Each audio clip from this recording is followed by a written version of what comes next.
were preparing for today's show, we thought about looking back at how Maine actually celebrated Halloween through the years. So we pulled the archive tape from this day in 1982, 40 years ago. Yeah. Good year, by the way, 1982. Yeah, it was this year. There was a road race in Bangor. Here's some video from that. At the time, it was thought to be the strongest slate of runners yet. It was called Benjamin's 10K. The prize money was one draw. But racers were also attracted to the fact that the course had very few hills and a very fast second half. Maine running Hall of Famer Bruce Bickford had a strong showing. He finished second. On the women's side, you know her, Joan Benoit. She finished in first easily in that one. And at that point, she was still looking ahead to qualifying for the Los Angeles Marathon.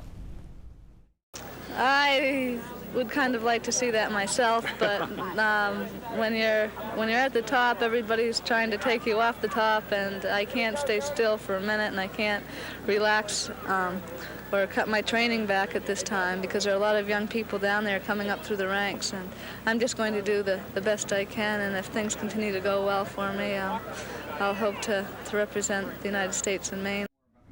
I would say it continued to go very well for her, by the way. Also, 40 years ago, Halloween was a little more rambunctious than it has been in recent years. Yeah, hooliganism in Waterboro that year led to more than a few arrests. Police were called around 5:30 in the evening for reports of egg and pumpkin throwing. They couldn't contain the chaos and actually called in for reinforcements. And when those reinforcements arrived, rocks and bottles started getting thrown. State and county police closed a variety store they believed to be the center of the unrest.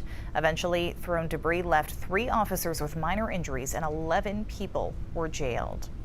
Meanwhile, in the city of Portland, there were reports of candy being tampered with. Yeah, a mother on High Street told police she found a razor blade in her son's apple. Some boxes of candies appeared to have been opened and resealed. Mom thought she found puncture marks on some of her candies. And another kid, well, got a bag of sticks and dirt. Police had the candy sent to the lab. They said it was the first time they had ever had to do that. Well, it's obviously a person who in my mind, would have a mental disorder. I mean, to do that to anybody, to a child, what you're doing is effectively poisoning someone, or can poison someone or seriously injure them. But as we said earlier, I can go back as long as I can remember incidents of razor blades being in fruit. And